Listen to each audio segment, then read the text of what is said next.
Cara professoressa Maynard, cara signora Questore del Senato della Repubblica Laura Bottici, gentili ospiti, porto il saluto del segretario generale e do il benvenuto a ciascuno di voi a questa importante iniziativa che si pone in continuità con l'attività non più solo di formazione e di aggiornamento del personale del Senato, ma anche di vera e propria ricerca sul campo.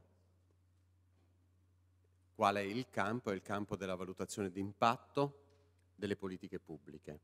Questa tappa si inserisce come continuazione anche di alcuni eventi che si sono realizzati in questa settimana a Torino, grazie ad una importante sinergia alla quale il Senato ha creduto con il supporto diretto del nostro vice segretario generale qui presente, Alfonso Sandomenico, e che ha visto la partecipazione diretta sia del Questore, Laura Bottici, sia della professoressa Maynard, e quindi oggi si completa una fase di incontri, di sinergie, di collaborazioni per noi decisive.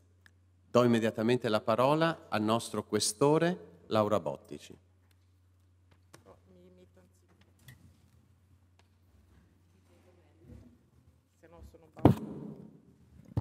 Almeno così vi vedo meglio. Insieme con grandissima gioia e con grandissimo orgoglio che oggi do il benvenuto nel Senato della Repubblica Italiana alla professoressa Rebecca Maynard, la cui presenza qui è per tutti noi un altissimo onore e una preziosa opportunità. La professoressa Maynard è docente di educazione e politica sociale della Graduate School dell'Università di Pennsylvania ed è tra i massimi esperti a livello internazionale nel campo dell'analisi e della valutazione delle politiche pubbliche basate sulle evidenze empiriche. Si occupa in particolare dei filoni di ricerca ed analisi legati all'istruzione e alle politiche sociali. I suoi interessi scientifici sono incentrati sulle politiche dell'educazione e sul social welfare, sulla metodologia sperimentale e sulla ricerca qualitativa, temi sui quali ha al suo attivo numerosissime pubblicazioni e una vasta saggistica. Vi sottolineo in particolare che la professoressa unisce al prestigio accademico un'enorme esperienza nella ricerca sul campo e che ha al suo attivo la progettazione e la conduzione di molteplici studi randomizzati e controllati nei settori dell'istruzione e della politica sociale.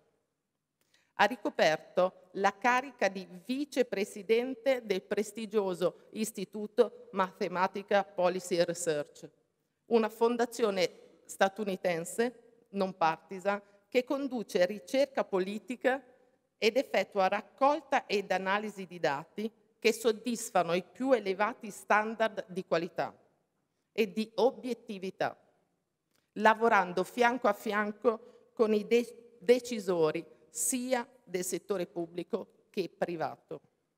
Inoltre ha presieduto la Association for Public Policy Analysis and Management, EPAM, un'associazione finalizzata al miglioramento dell'analisi e della gestione delle policy pubbliche e che incoraggia l'eccellenza nella ricerca.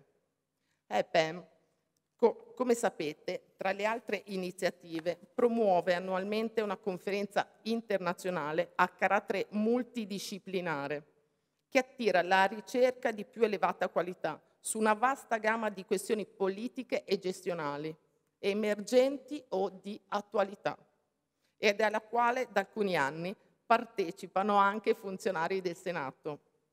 Attualmente la professoressa è presidente della Società per la ricerca sull'efficacia educativa, SRE, un'istituzione che promuove e sostiene la ricerca nel campo dell'istruzione e organizza conferenze e corsi su questi temi. La sua è una carriera costellata di successi e di pubblici riconoscimenti. Qui mi limito a ricordarne solo alcuni. Il premio Best Book della Società per la ricerca sull'adolescenza, che ha ricevuto nel 1998, e il prestigioso premio Peter Rossi, di cui è stata insignita nel 2009, proprio per il suo contributo alla teoria e alla pratica della valutazione. Averla oggi qui, dunque, per noi è davvero un regalo. Ho avuto lunedì scorso l'opportunità di incontrarla a Torino, in occasione di una conferenza internazionale sul tema della valutazione d'impatto, organizzata dall'Università del Maryland e dal Collegio Carlo Alberto, in onore del professor Alberto Martini, che tutti voi conoscete bene. In quella conferenza ho illustrato la creazione e il funzionamento dell'Ufficio Valutazione d'Impatto, UVI, che il Senato ha istituito nel 2015. È stata un'occasione di confronto davvero straordinaria e nella quale sono stata felice di riscontrare molta curiosità e molto interesse nei confronti dell'esperienza che il Senato sta vivendo in questo campo e del poderoso investimento che a questo fine ha compiuto e sta compiendo, sia in termini economici che di impiego del personale. Molti dei presenti in questa sala stanno frequentando o hanno frequentato le lezioni del master di secondo livello in analisi e valutazione delle politiche pubbliche, organizzato dal Senato in collaborazione con l'Università Ca' Foscari di Venezia, la Conferenza dei Presidenti dei Consigli regionali e due enti specializzati, come l'ASVAP di Torino e l'IRVAP di Trento, e che rappresenta una soltanto delle numerose iniziative di formazione che si stanno portando avanti. Ma anche a Torino, dove mi sono potuta confrontare con una platea internazionale di studiosi di così grande esperienza, prevalentemente statunitensi, non ho potuto fare a meno di notare il ritardo innegabile di tipo innanzitutto culturale che su queste metodologie si riscontra nel panorama italiano. E dunque, cara professoressa Maynard, sono anch'io oggi molto interessata ad ascoltare le sue riflessioni e la ringrazio ancora di cuore per questo preziosissimo regalo. Grazie.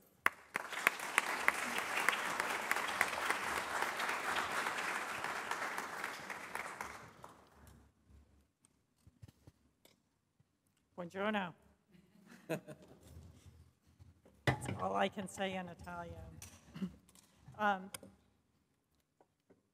Thank you very much for inviting me to speak to you today about what I'm calling smart use of evidence to inform policy and practice.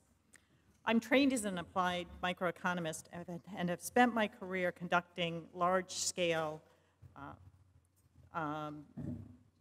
evaluations of a wide range of policies and programs. For example, my research has included studies of national policies to reduce major health impairments among elderly, to privately funded programs to examine the effectiveness and return on investment of employment and training programs for high school dropouts. So most of my research has involved study designs that yield highly credible estimates of program or policy impacts, in addition to evidence on the treatment contrasts that were produced or failed to be produced by the interventions. So I spent the first half of my career in the private sector doing mostly contract research for the government, so I've seen the practice from that side. And then for the past 20 years, I've been on the faculty at the University of Pennsylvania, where I've taught applied research methods, research synthesis methods, and education and social policy courses. And during this time, I also took time out to work for the federal government, most recently overseeing the federal government efforts to create evidence review platforms that would be useful for both policymakers and practitioners. So, I'm not sure, there we go. So what I want to do in our time together today is 4 things. I want to share why I'm passionate about applied programs and policy evaluations. I want to, oh, I'm sorry, I want to go back, so let me just leave it here. I want to talk about what I believe should count as evidence worthy of consideration in policy deliberations or to guide programs and practices, and why. I want to talk about the value of pre-registering studies, of making research publicly available to the policymakers, and of conducting systematic reviews of evidence so that you don't have to look at one study at a time. And then I leave you with some suggestions for promoting greater relevance of evidence. A lot of what we evaluators produce, I now know, is not very useful to those of you who are on the front line making policy decisions. Okay, so why does evidence matter? So I'm sure you have some thoughts about this. Evidence is important because resources are scarce, and how we use them can have profound implications for social welfare. And I want to share an example. A few years ago, I'm going to go back to this one. This was a newspaper headline. West Virginia, which is a small, poor state in the United States, voted to approve the use of state funds to support the purchase of computer software to boost high school math achievement. And what they did is they paid millions of dollars for this new high school math program. And this affected 15,000 West Virginia high school students in more than 20 school districts in the state. But a recently released study by the What Works Clearinghouse showed that this product had no usefulness. It was not effective in improving the math achievement of high school students. So what could have happened here? What could have happened here is the state legislature could have gone to this down at the bottom, the What Works Clearinghouse. WWC stands for one of our evidence review platforms, and it could have looked up the effectiveness of cognitive tutor for middle school students if they clicked the blue bar, or for high school students if they, the first blue bar, if they clicked the second blue bar, and they would have learned that there were a couple of studies, only a couple of studies, and they showed that this product was going to have most likely going to have no benefit for them. So I'm guessing that the same thing happens here in Italy, that you probably go out and implement policies and practices that cost a lot of money and yield nothing. And sometimes you may do the opposite. You may choose not to enact a policy when you've got a problem, and the inaction costs you foregone opportunities, whereas if you had had evidence, you could have made a different choice. Oh, what did I do? Ugh. I messed this up. I'm not doing very well with this. There we go. Okay. So why does this happen?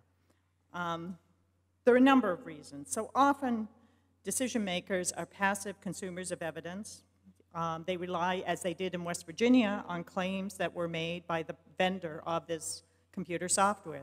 The vendor came in and said, look at our pre-post scores. Before we used the software, the scores were low. After we used it, they were high. What they didn't do is compare what happened before and after with the software with what was happening before and after with the standard curriculum in the school. It was a flawed piece of evidence.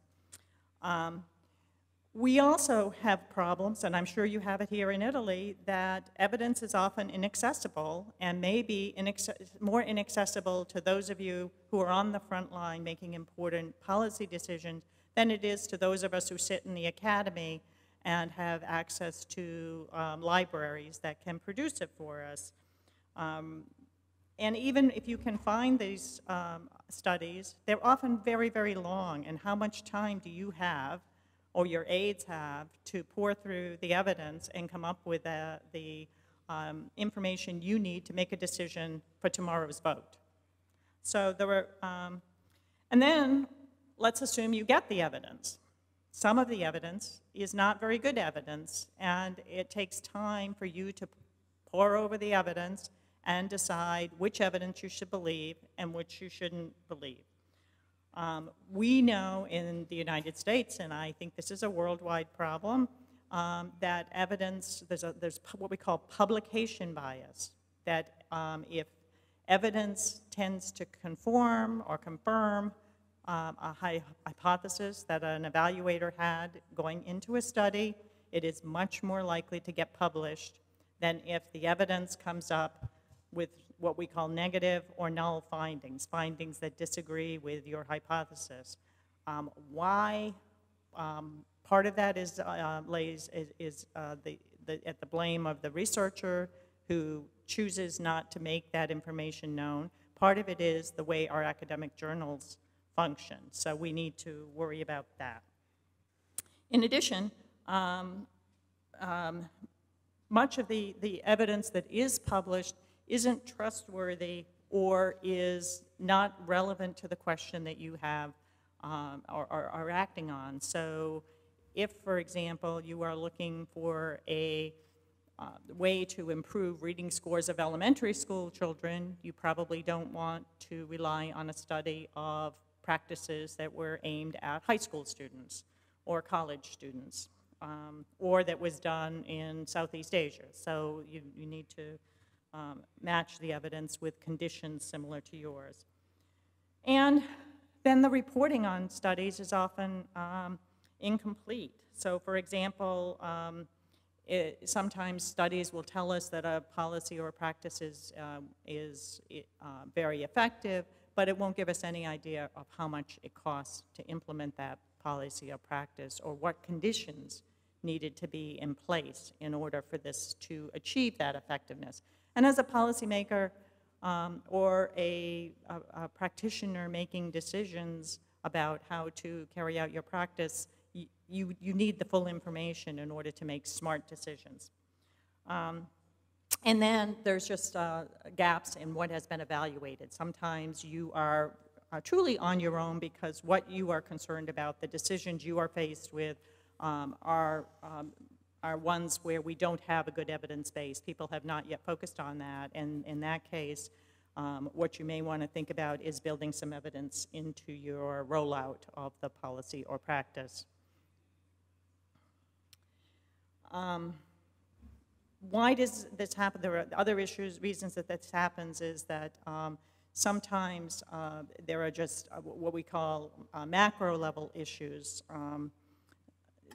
that affect the likelihood that policymakers have what they need. So for example, decisions about any particular decision also interact with other decisions that are being made. What you spend on education, you're not going to be able to spend on police or road, highway infrastructure or something else. So depending upon what level you are at in the policy process, you may have greater considerations than whether or not a particular education, policy, or practice is beneficial or cost beneficial. You may have to consider other trade-offs because you're operating with budget constraints. And then there are also issues around implementation. Oftentimes, when we know something can work, will work, could be cost effective in one context, when we decide to implement that policy or practice or a variation thereof, we sometimes skip the step of making sure that the implementation that we have specified how this should be implemented as best we can, and B, that we watch the process to make sure that we build in corrections if we have misjudged how a policy or practice maybe that was tried in the north of Italy, will it work in the south where conditions are somewhat different, for example.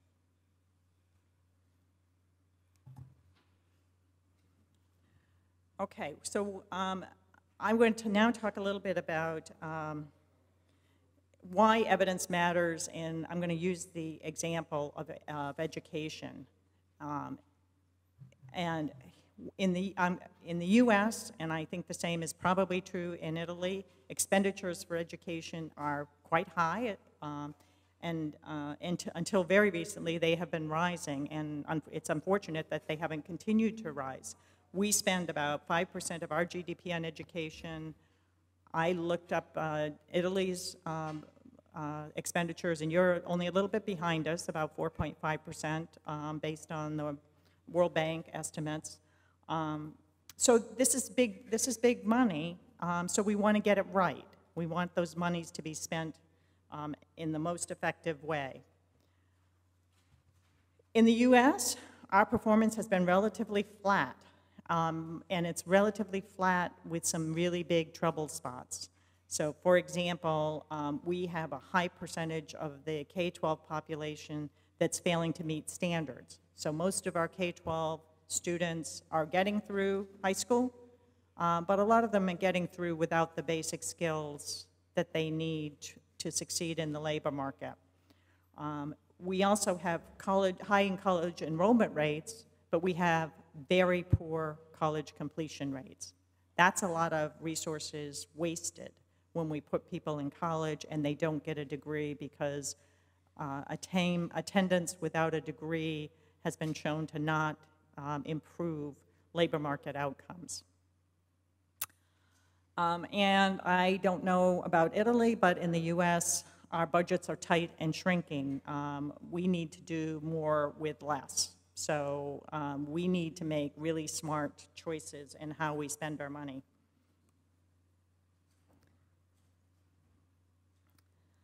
Okay, so in the US, we have had a big push for evidence in decision making.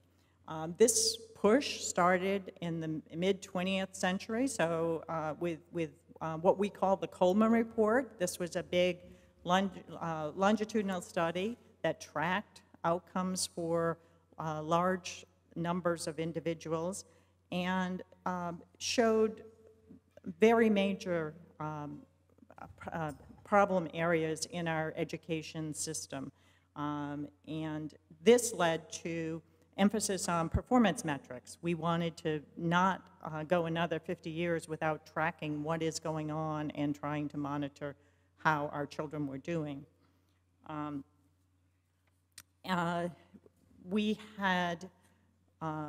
We also wanted to, we started experimenting with strategies for improving outcomes and for promoting greater equity in social and economic outcomes across our population groups. So this led to the rise of pre-evaluation assessment and planning to support advising on how intervention should be designed and tested. And we started an industry of conducting large-scale social experiments to test some of these efforts. We did a lot of this testing in income support programs, a lot of it with preschool programs, food and nutrition programs, workforce programs. And our current trends are we now have a pretty robust policy table, meaning the people who are in the decision-making roles who are demanding and using evidence in those processes.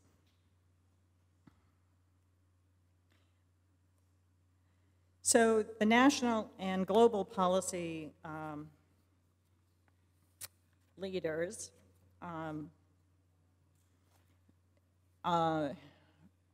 on down need evidence to improve the results or to justify the decisions that they're making.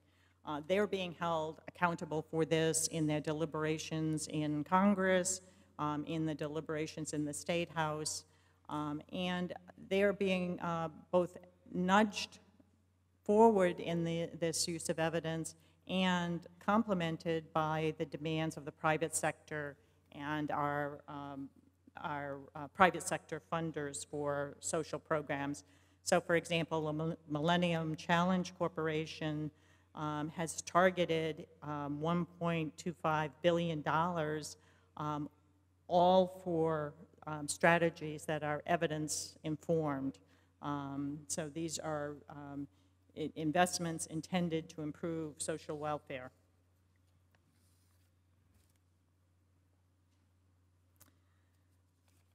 So sectoral policy leaders are another major set of players. These are the individuals more at the ground level.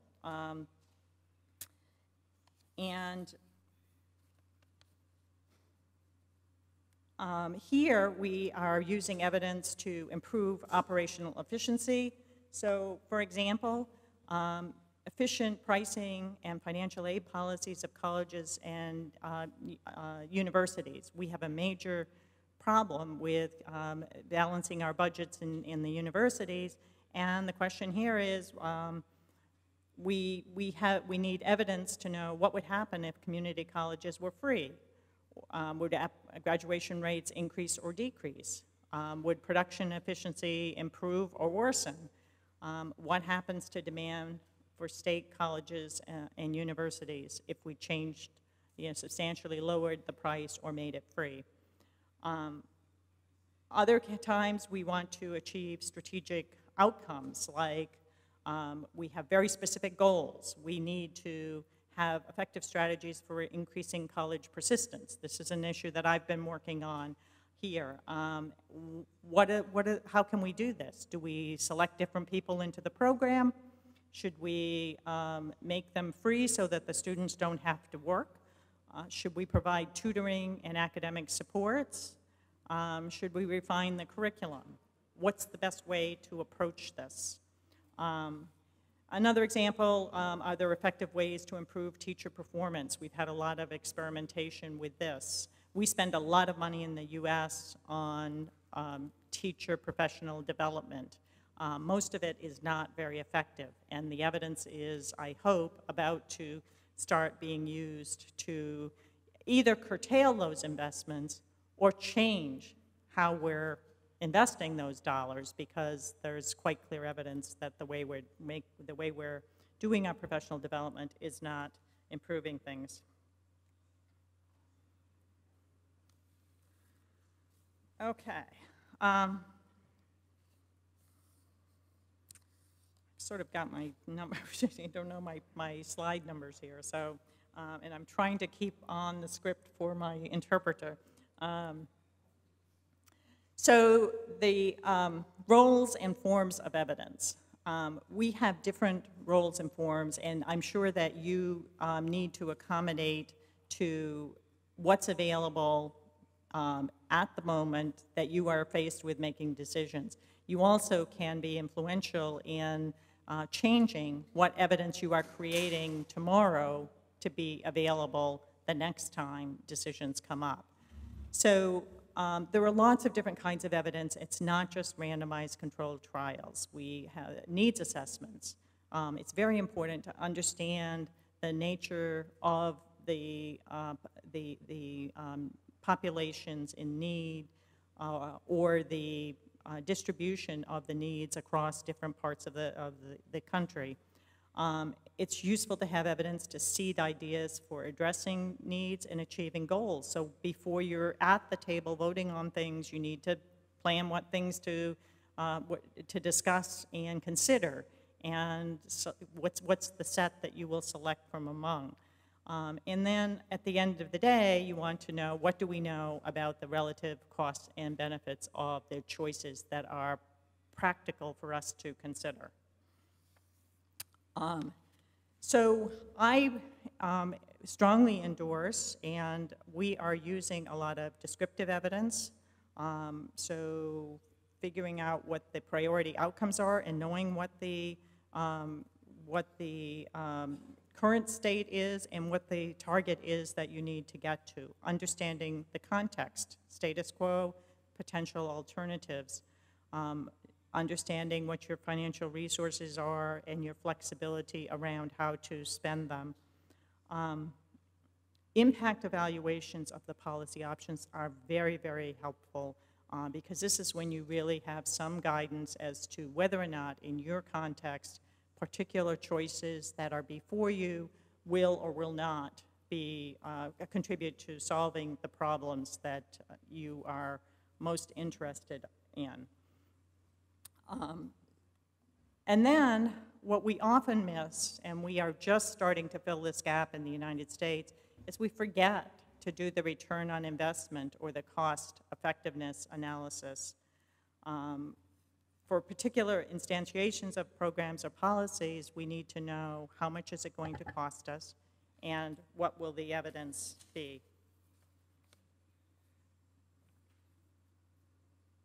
I think I just skipped 2, right? Okay. Okay. I'm going to see if I can just align my papers here so that I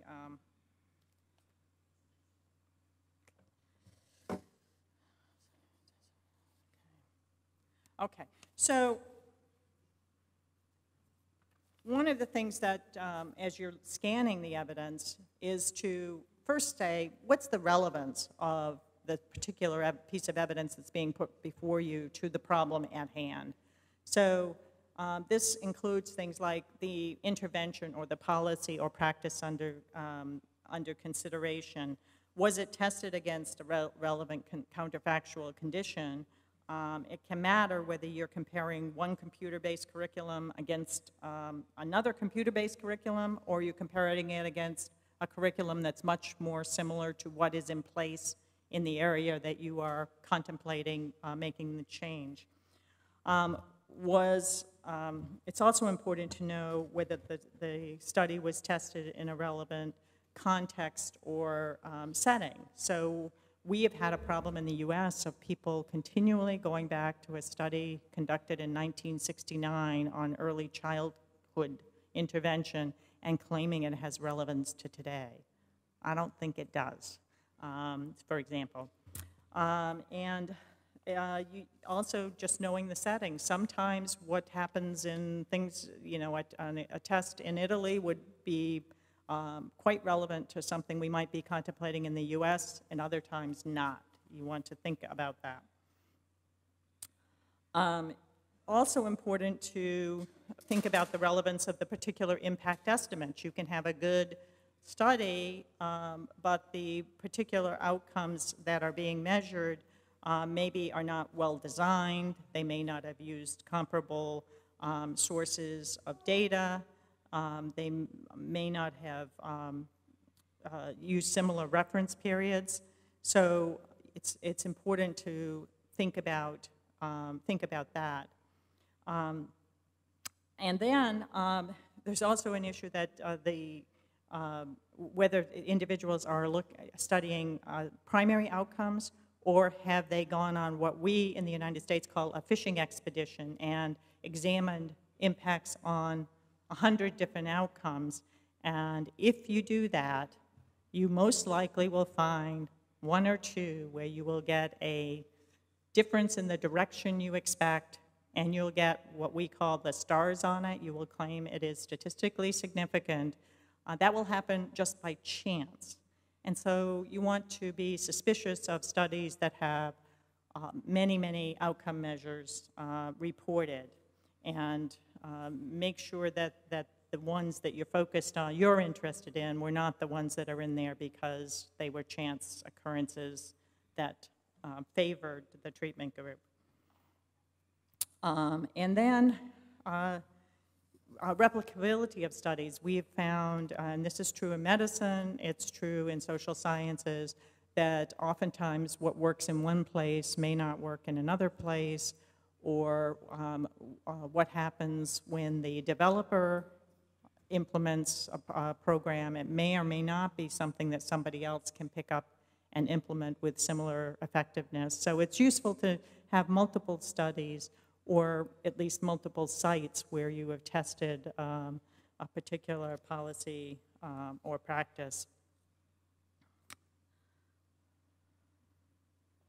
And the third thing is to look for the causal warrant if it's an impact evaluation. So the method of creating intervention and contrast groups matters a lot.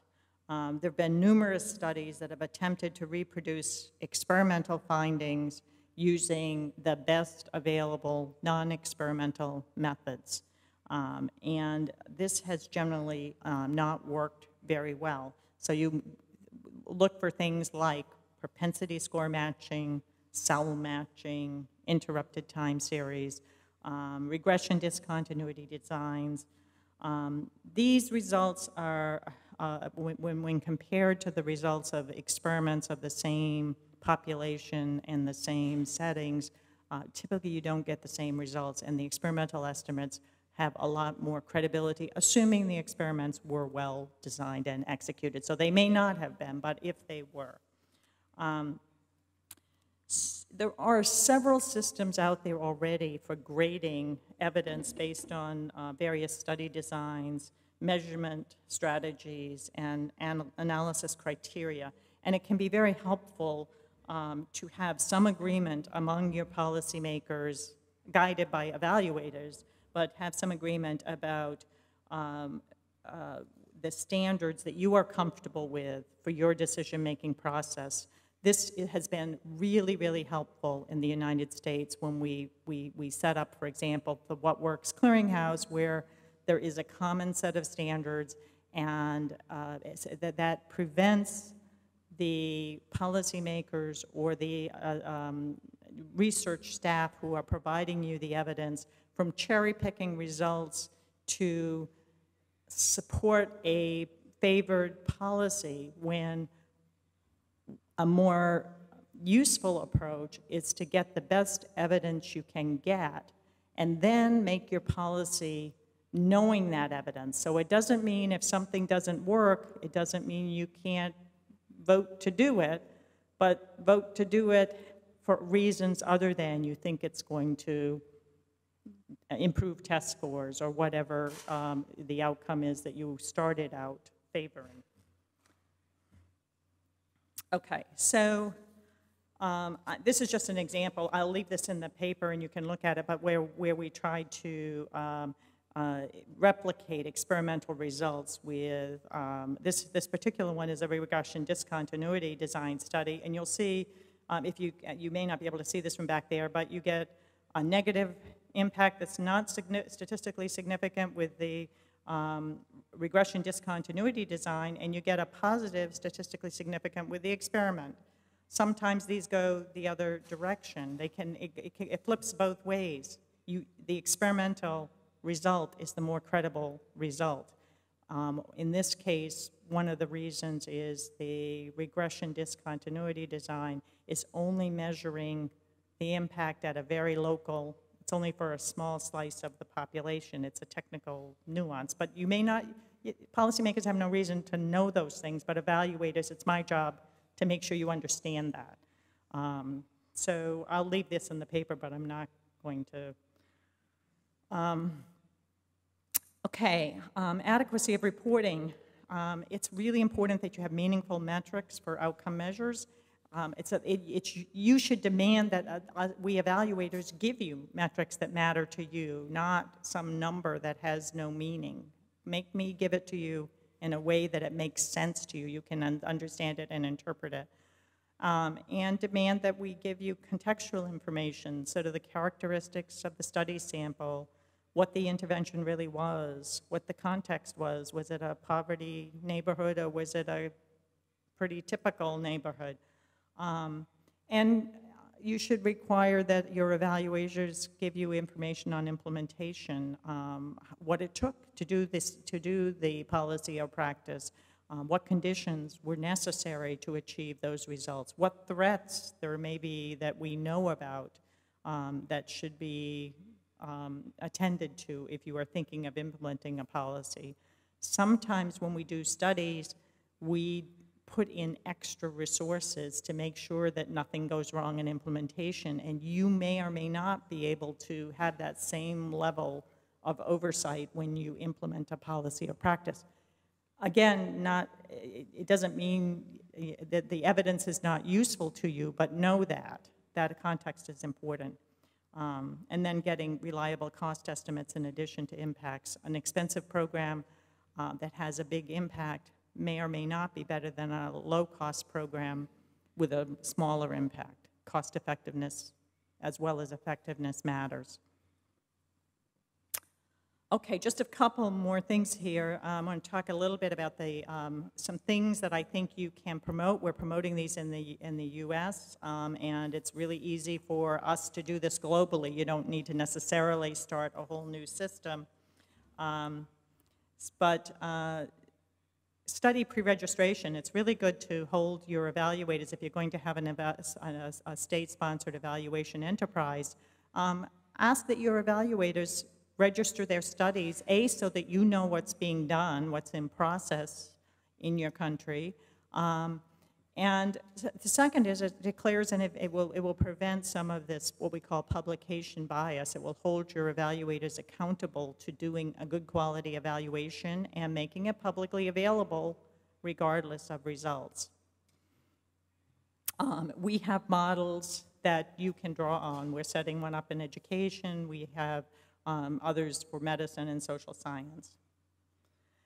I'm going to just, this is really just, I'm going to put it in the slides, but there's a lot of resources out there that you can go to already for some of your policy areas. So these are all clickable links in the slides to evidence clearinghouse platforms where you can go and you can look and see if anybody has done a study of teacher professional development or reading intervention or crime prevention program, and you will also see how these platforms have graded evidence.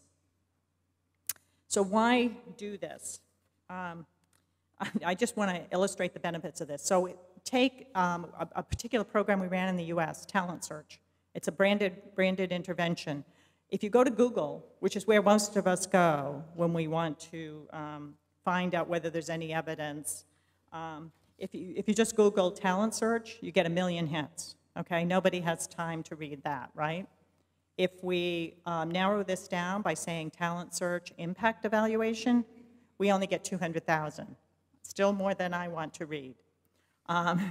If you go to, if you find my paper where I looked at college access programs, you will find that I found 2 studies that I thought were rigorous enough to include, and you could find the evidence there, and I'll give you a little description of it.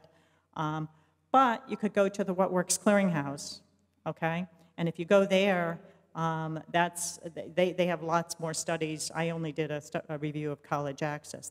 You could have done talent search or reading recovery, lots of things. They'll give you a summary. They found 2 studies as well of talent search. They'll give you some information on the population, and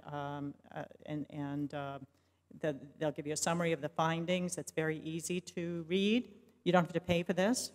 And they'll also tell you about all the other studies they found that didn't pass their standards, or they didn't really ask about the effectiveness of talent search. So you'll know that there's a lot of other research out there. Those 200,000 hits in Google, a lot of them are here because they were impact evaluations, but they were judged to not yield credible evidence. So that's a lot of help for you. Every time somebody wants to learn about a particular policy or practice, a lot of the research has been done for you.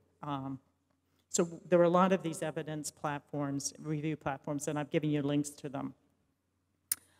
There's also another resource out there. It's called, the WISUP stands for the Washington State Institute of Public Policy, and what they do, the state of Washington has a mandate that every piece of legislation that goes before them has to have a cost effectiveness analysis.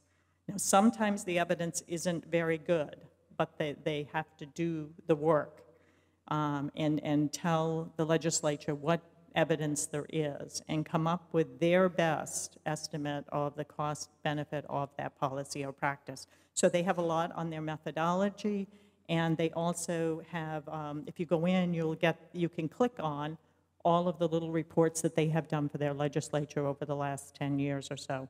So it's a nice resource for modeling efforts, even if the particular policies they've looked at are not relevant to you. Okay, so I'm just going to leave you with a few final suggestions, and then I'll take questions if you want, of some things these are sort of a mix of things for evaluators and for policymakers and for practitioners. So I say mostly to the evaluators, but also to the policymakers who fund evaluation, prioritize credibility over comfort or fame. If I do a study, I will not do a study that where somebody wants me to use an evaluation design that will not yield evidence that I think I can stand behind, whether it is has the so-called favored outcome or a contrary outcome, because I believe my job is to tell the funder, give the best information I can give them about whether or not the policy or practice they ask me to evaluate is having the change intended, and how far off is it, and to inform them about my best judgment about why it did or did not work. That is not the basic attitude of most researchers. It's not how they're trained. So I think I say to you, try to help train them if you are funding them. That's what you should expect. You don't have to, if it didn't work, again, you don't have to, ignore it. You can still decide you want to do the policy or practice and hopefully change it a little bit and evaluate it again. I would say the second thing is to build on existing standards and review protocols for evidence. There's a lot of work out there. Italy does not have to start from scratch. I mean, the people at the conference, your Italians at this conference in Turin, they're already pretty up to speed on this, and just move that out into your training institutions and make that the new standards, or some variant of it. I mean, you don't have to accept exactly what we've done, but I would encourage you to build on that and set your standards. And then I would say use, improve, and share the tools that we have for cost analysis and research synthesis. We have a lot of tools out there. I have a lot of things on my computer. Everything I've got I view as public good, so I'm willing to share it all. And I've given you some of the tools here. So the first one is a power analysis tool and cost-benefit toolkits, lots of things here. So, and you can email me if you want guidance on any of these. And so I think I'm going to just leave it there, and do you want me to take questions?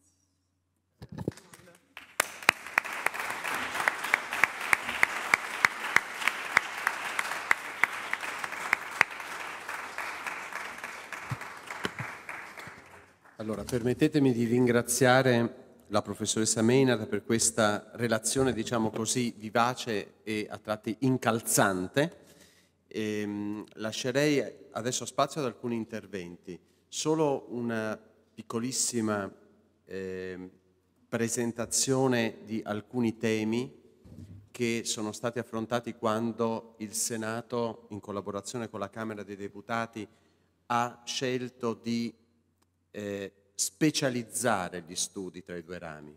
Quello che fa il Senato non sarebbe possibile se non vi fosse una collaborazione solida con la Camera, che mantiene la pervasività a 360 gradi di tutti gli studi più tradizionali di carattere giuridico, economico e finanziario, tali da giustificare invece la possibilità per il Senato di avventurarsi lungo la prospettiva della valutazione. Questo mi interessa precisarlo, non solo perché la collaborazione è reale, ha richiesto anche un po' qualche fatica nella riorganizzazione complessiva dei rapporti tra i due rami del Parlamento, ma a me pare, non solo a me, che sia stato utile investire in questo ripensamento delle strutture di ricerca dei due rami del Parlamento. Vorrei precisare però alcune criticità che si sono evidenziate fin dall'inizio, non tanto per dire che non è mai bene copiare un sistema esterno in modo pedissequo, quanto invece perché è necessario comprendere appieno come un sistema, in questo caso quello statunitense, funziona per valutare la possibilità di inserire anche in Italia alcuni modelli, potrei dire più che metodi, modelli di ricerca. In Italia noi conosciamo, quest'anno ricorre il 70° anniversario dell'entrata in vigore della Costituzione, l'articolo 3 della Carta Costituzionale, che richiama il principio di eguaglianza sia formale sia sostanziale. Noi abbiamo incontrato a Washington la professoressa Maynard con un gruppo di nostri ricercatori. Adesso uno dei nostri colleghi è in questo momento presso la World Bank per sviluppare una serie di applicazioni concrete da poi importare qui da noi. Bene, l'articolo 3 era conosciuto da una struttura servente il Congresso degli Stati Uniti, ci ha molto colpito quell'incontro, una struttura estremamente importante nella ricerca parlamentare che è il GAO, un organismo dalla capacità di ricerca, di indagine vorrei dire, trasversale, penetrante, con possibilità quasi investigative rispetto all'oggetto dell'analisi della politica pubblica.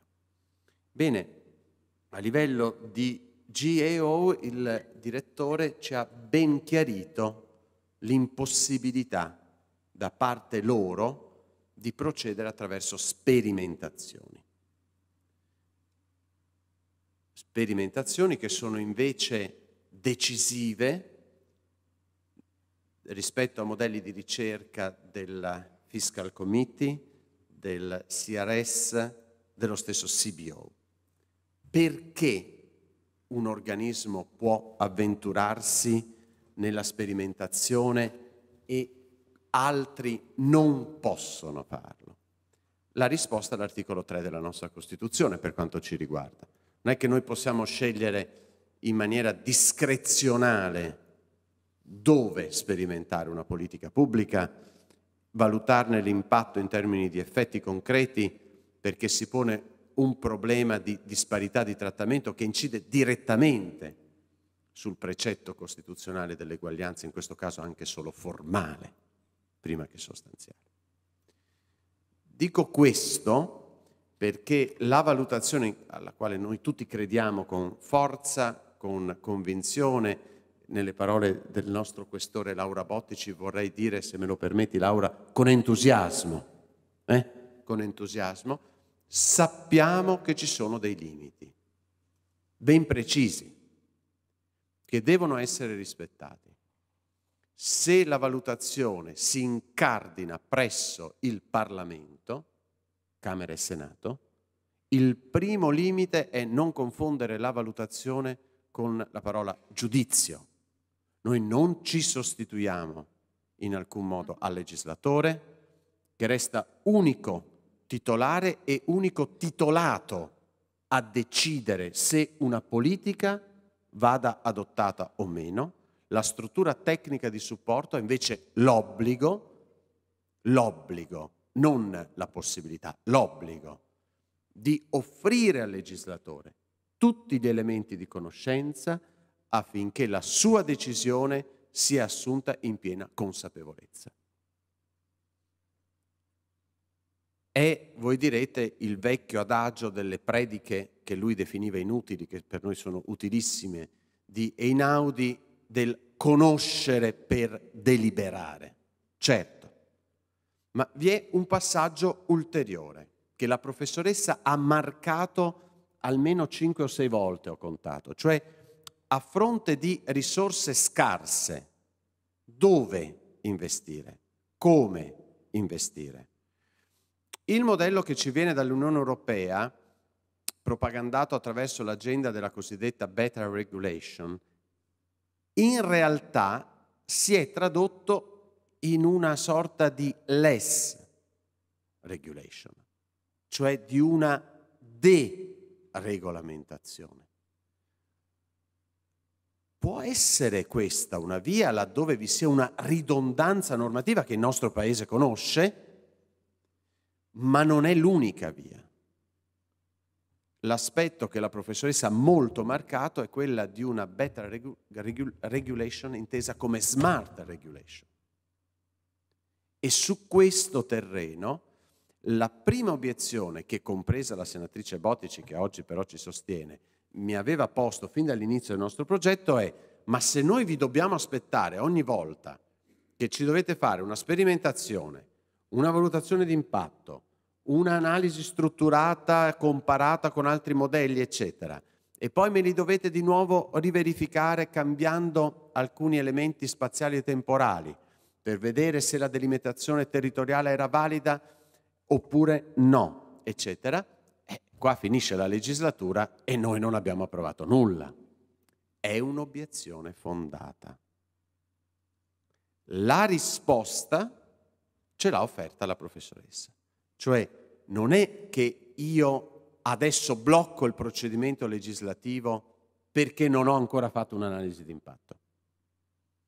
Devo innanzitutto per tempo creare una circolarità degli studi e delle ricerche nella valutazione di impatto e scoprire che se anche oggi non l'ho fatta qui in Italia, esiste in Pennsylvania, in questo caso, qualcuno che mi dice: guarda, se ti serve valutare l'efficacia, l'efficienza anche del rapporto tra profitto scolastico e programmi, bene, non l'hai fatto te, guarda, da noi succede così. Allora, in questo caso, l'ufficio valutazione impatto, per fare uno studio come quello della professoressa, passano anni. Cioè, vorrei chiarirlo. Non è che io oggi posso dire che posso produrre dei lavori 5 al mese di questo livello. Però, attingendo a quelle esperienze, io posso verificare se le condizioni di contesto sono assimilabili al caso italiano e rispondere al legislatore tempestivamente. Quindi, come per noi giuristi c'è il divieto del non liquid, c'è sempre una risposta giuridica al caso concreto, così anche per il valutatore c'è sempre una risposta possibile al decisore pubblico. Non è un'attività che paralizza l'azione politica, tantomeno l'azione legislativa.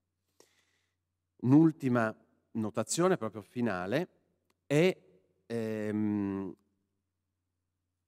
me veramente illuminante quello che la professoressa, se ho ben capito insomma dalla sua lezione, ha ripetuto, e cioè non una, mi sembra che abbia usato questa espressione, evidenza per caso. Cioè non è che io scelgo un'evidenza per dimostrare qualcosa, ma dall'evidenza mi deriva la domanda di qual è la necessità concreta che mi sta di fronte nella progettazione, nella implementazione e nella verifica di una politica pubblica. Chiudo con quello che diceva all'inizio il senatore Questore. Laura Bottici diceva, bellissimo, affascinante, entusiasmante, c'è un ritardo. Sì, c'è un ritardo. C'è un ritardo culturale interno alle istituzioni, ma c'è un ritardo culturale anche interno alle università. Quando io frequentavo i corsi di giurisprudenza, l'economia politica, scienza delle finanze erano, come dire, gli unici due elementi che un po' infastidivano il giovane studente appassionato di diritto civile, come nel mio caso, piuttosto che di diritto amministrativo, di diritto penale, delle procedure così. Bisognava farli quegli esami. Quando, ricordava il Questore, 3 anni e mezzo fa circa, abbiamo cominciato in Senato tutte le settimane a iniettare nozioni di statistica, econometria, valutazione, modelli, eccetera. Insomma, adesso potrei chiedere a questi volti che sorridono, mi avete quasi compatito all'inizio per questo tipo di approccio. Oggi però noi troviamo un riscontro, non solo nelle parole che oggi ha pronunciato la professoressa Maynard, preceduta sempre qui in Senato dal professor Becherov circa un anno fa, lungo la stessa prospettiva della valutazione. Il terzo, vedremo chi sarà, porta bene stare in Senato, allunga la vita per tutti. Quindi credere nel Senato porta bene. Ma serviva in realtà a imporre un modo diverso di deliberare. Non, attenzione, sull'oggetto. Noi restiamo indipendenti, imparziali, non possiamo esprimerci politicamente, non siamo chiamati a sostituire nessuno, ma supportare in modo diverso il decisore pubblico sì. Qual è l'utilità? Legiferare in modo consapevole e responsabile. Questa è la chiave di lettura che mi premeva un attimino sottolineare, perché nel passaggio finale la professoressa ha toccato l'aspetto ulteriore che ci sta di fronte. Negli Stati Uniti sono molto più fortunati di noi, sono più immediati nelle modalità di ragionamento. Noi dobbiamo sempre tenere fermo questo confine, però c'è un punto di convergenza tra le due esperienze, quella di essere consapevoli del cosa si sta facendo, che talvolta è mancato e, se non si offende, in questo caso non la professoressa, ma la cittadina degli Stati Uniti d'America, forse anche lì, negli Stati Uniti, oggi tende qualche volta a mancare, cioè del chiedersi cosa sto facendo. E con questo, in punta di penna, mi permetto di dire questo, apro molto volentieri il dibattito, raccoglierei una serie di interventi, rapidi o lunghi che siano, così magari la risposta conclusiva della professoressa è anche la conclusione del nostro incontro di oggi. Liberamente, rompete il ghiaccio voi prima che dia io il microfono, manu militari, a qualcuno. Livio qui è pronto subito a scattare in avanti. Allora, ecco, Anna Chiara. Allora, vi presentate alla professoressa direttamente. Anna Chiara Sorrentino, servizio del personale. Una domanda molto semplice. Visto il periodo che stiamo vivendo di scarsità delle risorse, vista l'importanza, come sottolineavano i relatori, della valutazione, lei può dirci quali sono gli stati all'interno degli Stati Uniti d'America più attenti in questo momento alla valutazione e che quindi ascoltano il valutatore nella adozione delle decisioni e in questo caso si caratterizzano per il fatto di essere più sviluppati o più arretrati per una maggiore popolazione o minore popolazione? Sono quelli dell'interno degli Stati Uniti o della costa? Insomma, mi piacerebbe sapere se è possibile, insomma, avere informazioni di questo tipo. Grazie. Bene. Emanuela, poi Ciro. Buonasera professoressa, io ho trovato, sono Emanuela Salustri, segretario della Commissione Giustizia. Ho trovato molto interessante l'innesto dell'argomento valutazione delle politiche pubbliche sulle politiche sociali, sulle politiche dell'istruzione, sulle politiche dell'assistenza, Sappiamo che il sistema statunitense ha una linea di fondo molto più impostata sul crowdfunding e sulla sollecitazione della partecipazione del settore privato alle politiche pubbliche, e volevo sapere, rispetto al sistema europeo e continentale, nella valutazione delle politiche pubbliche su questo ambito sociale che diventa sempre più rilevante, una sua opinione, un suo approfondimento. Ciro, prima fila.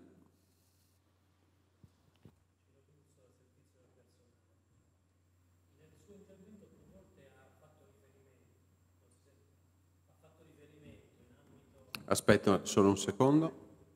Ecco, perfetto. Okay. Bene. Allora ripeti tutto. Allora, sono Ciro D'Urso del Servizio del Personale.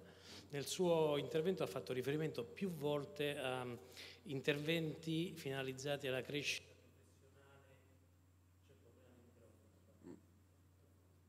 Però è acceso. Ecco. Ok. Crescita professionale della classe docente. Ecco, volevo sapere qualche dettaglio in più, se possibile, sugli interventi di tipo magari incentivante, come per esempio aggiornamento della classe docente o diciamo finanziamenti di acquisti di supporti tecnologici per l'insegnamento, e parallelamente ovviamente la valutazione poi di questi interventi in termini di impatto sulla qualità poi degli studenti che i docenti hanno formato. Ecco.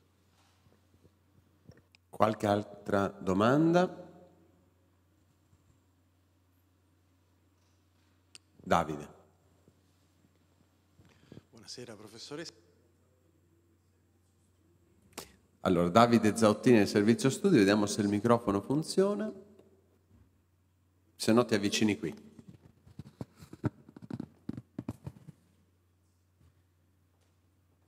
Pur sapendo che viviamo in contesti istituzionali differenti, ma noi ci muoviamo in un ambito parlamentare e viviamo una simmetria informativa con riguardo alle basi di dati fra governo e Parlamento. Per cui, sulla base della sua esperienza, le chiedo come negli Stati Uniti questa simmetria informativa viene affrontata e quali sono gli strumenti che il Parlamento può attingere sulla base dell'esperienza comparata per intervenire in questo rapporto.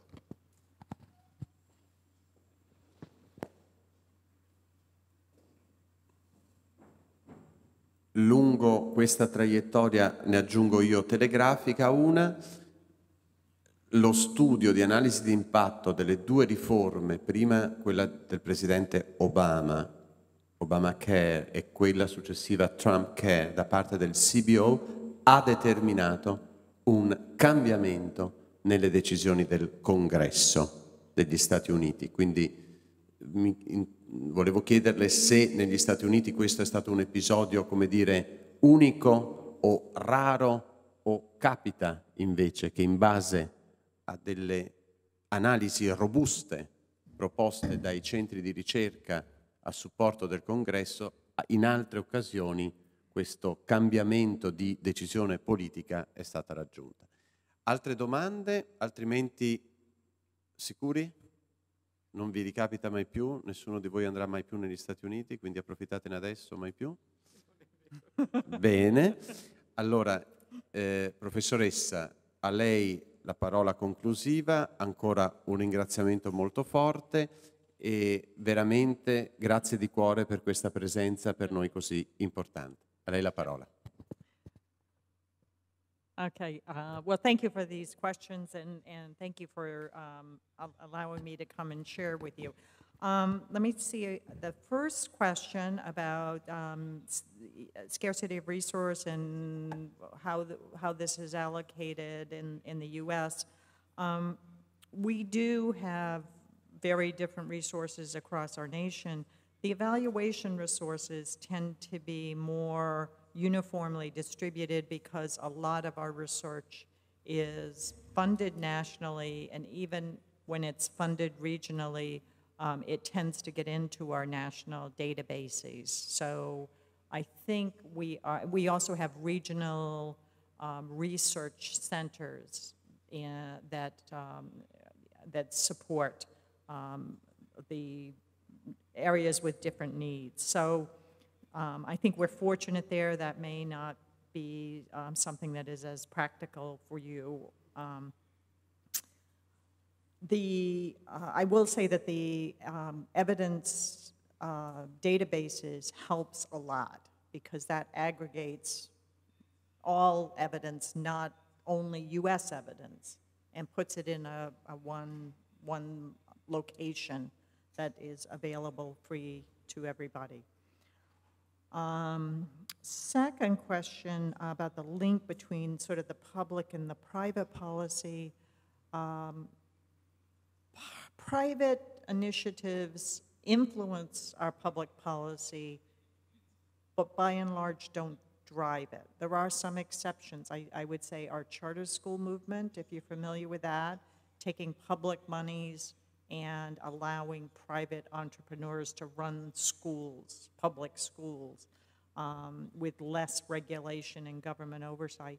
That's an initiative that was driven by the private sector, and is not especially well supported by evidence, though we have a fair bit of evidence. The evidence is that the charter schools are not really outperforming the traditional public schools. So it is that one's being driven by private funds, but I would say not evidence driven. Training of teachers. We've done a lot of different things with teachers. A big emphasis has been on technical skills training, content skills training for STEM fields, for the science, technology, math, engineering, where we tend to have a lot of out-of-field teachers not without undergraduate majors in those fields.